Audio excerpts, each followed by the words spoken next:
Hello there, how are ya? Welcome back to How I Did It.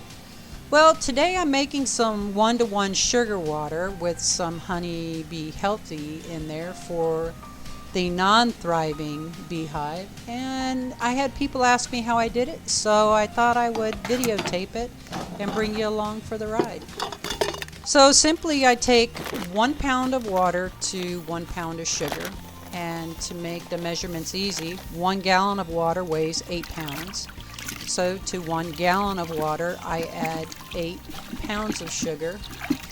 And you have a perfect one-to-one sugar solution for them. Then inside it, after it's totally dissolved, I put in these little white floats. So when the bees go in the holes that I drilled on the sides, have something to land on to minimize their drowning.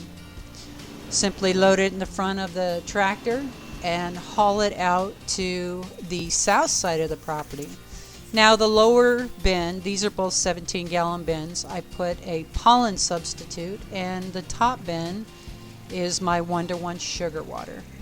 Now granted, the other hive that is thriving does not need this, but the hive that is not thriving, which is this one, not only do I put the feeder shim on and put the nectar in the top, but I also set up the feeding station out there so they could go get nectar from there if they need something easy, and pollen from there if they need something easy. Now if I had, my second box on top, or in my case I like to use the flow frames, if I had those set up on top, I don't feed when I'm collecting honey to actually harvest. I only do this to help build out the hive. And then it's easy enough to come out on this hive, take the top off. You can top the one-to-one sugar solution off, put the top back on it, and close it up. Now we'll take a quick look inside, make sure the queen is released.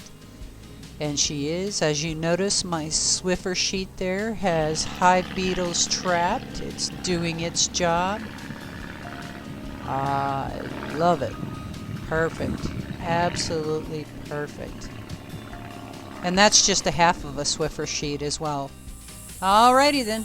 I'm going to just leave this closed up. I'm not going to go in there and mess with any frames or with the queen. I'm going to let her get herself settled in and come back and check on them in another week.